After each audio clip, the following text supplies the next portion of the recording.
The Masonic Legacy of Lady Liberty. The Statue of Liberty is an American landmark visited by approximately 3.5 million people every year, and is recognized internationally as a symbol of American ideals. But what is the story behind Lady Liberty and her Masonic legacy? Many of us had learned an abbreviated tale of the 305 feet tall copper statue in primary school. France had gifted the Statue of Liberty to the United States as a gift to commemorate their successful alliance during the American Revolution, and the larger-than-life figure was placed by Ellis Island in New York to welcome newcomers to the land of freedom. What they failed to teach in school, however, is the Statue of Liberty's Masonic origin and ties to Freemasonry. In fact, the Colossus in New York's harbor was conceived, financed, built, and installed by Freemasons. Lady Liberty's Masonic origins begin in France. Nearly 100 years after the end of the American Revolution in 1865, French political thinker and brother Édouard de l'Oberlay, who belonged to Lodge Alsace-Lorraine in Paris, proposed to France that the country gift a monument to the United States in commemoration of their diplomatic relations and to celebrate a century of freedom and democracy. Additionally, Brother L'Oberlay and his comrades, which included the likes of Oscar and Edmond de Lafayette, grandsons of Marquis de Lafayette, Henry Martin, and the sculptor and Freemason Frédéric-Auguste Bartholdi, had hoped that the gift would inspire their own French citizens to pursue democracy in France. At the time, France's population was still split between those who supported the monarchy and those who supported Enlightenment ideals. The idea lay dormant during the oppressive regime that took place in France during the Franco-Prussian War, with the wars ending in 1871. Brother L'Oberlay commissioned Brother Bartholdi to sculpt the gift, having already recently been commissioned to make a bust of L'Oberlay. Bartholdi sailed to America in 1871 to make arrangements for the presentation of the monument on July 4, 1876, the centenary of the Declaration of Independence. Upon approaching America, it is said he had a vision of a goddess holding a torch in one hand, welcoming visitors to the land of freedom and opportunity. This vision would become the first sketch of the Statue of Liberty. During the 19th century, the idea of liberty was controversial, often associated with violence and revolution. Bartholdi wanted to portray a different image of liberty. Instead of the monument leading an uprising, it shall instead light the way to freedom peacefully and lawfully. And so the name, Liberty Enlightening the World, was bestowed upon the yet-to-be-made statue. Building the Statue of Liberty with the help of Freemasons. With the idea of the monument proposed and accepted, the grueling work of fundraising for the project began. When Bartholdi returned to France, he managed to raise, with the help of the Franco-American Union, of which many members were Freemasons, the sum of 3,500,000 French francs. However, securing this sum of money took a great deal of time, and there was more to be raised. It became clear that they would not meet their original deadline of July 4, 1876, and began working around the clock to secure funds and construct the monument. In fact, the project was funded to completion, thanks to the help of Joseph Pulitzer, the owner and editor of the New York World, who would later have the prestigious literary award named in his honor, who raised over $100,000 to $0.3 million in today's currency. The structural framework was provided by fellow Freemason and French civil engineer Gustave Eiffel, who would later become famous for designing the Eiffel Tower. Copper was chosen as the material of choice by Brother Bartholdi, as it was among the least expensive material to construct with. That statue was then built by Freemason laborers of the Franco-American Union, and was completed in 1885. Lady Liberty was then dismantled into 350 pieces and shipped overseas, arriving at Bedloes Island, soon after renamed to Liberty Island. In June 1885, Lady Liberty welcomed home by American Freemasonry. When Lady Liberty arrived in the United States, there was debate about what should be included in the cornerstone, the first stone set that all other stones will be set in reference to, of the foundation of the monument.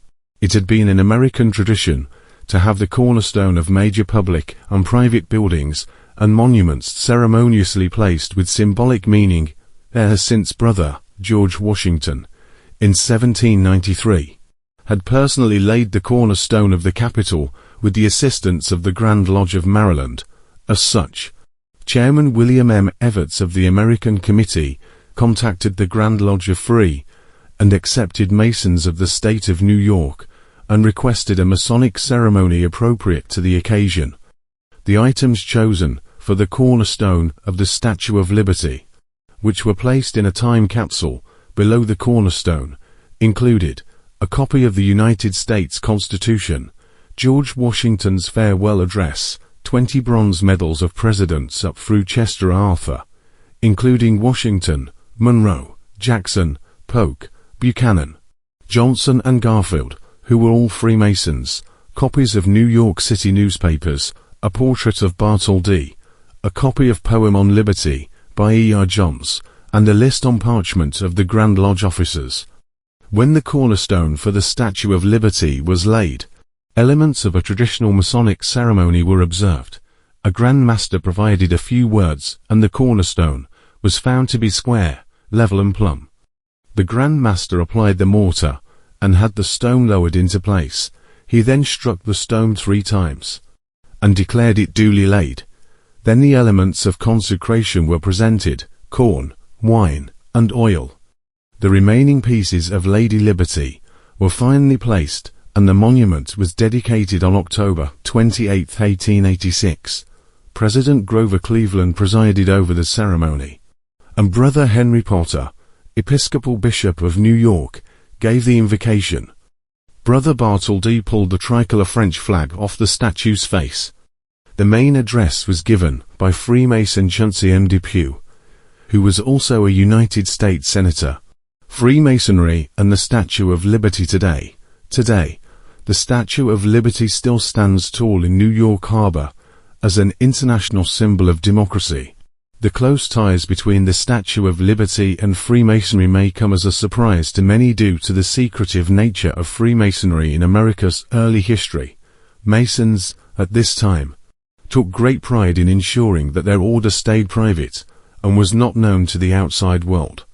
Masons who were in the public eye, like George Washington and Ben Franklin, did not openly share their Masonic association. However, Freemasons are now encouraged to publicly embrace their affiliations, and it is important to understand and know the quiet history of Freemasonry and all that Freemasons have done to build the foundation of America.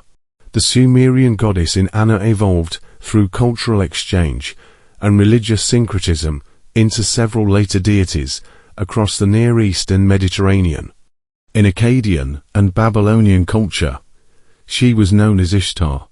In the northwest Semitic regions, Ishtar became Astarte, worshipped by the Canaanites and Phoenicians.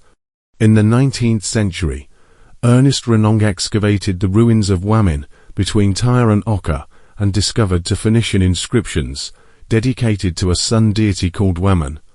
One of these inscriptions can be interpreted as to Moloch Astarte, Hammon, suggesting a possible divine pairing or composite deity linking Moloch, Astarte, and Baal-Hamon within Phoenician religious practice. Astarte's cult spread throughout the Mediterranean, influencing Cypriot traditions and giving rise to the Greek goddess Aphrodite, whose worship in Greece was directly imported from Phoenician Astarte.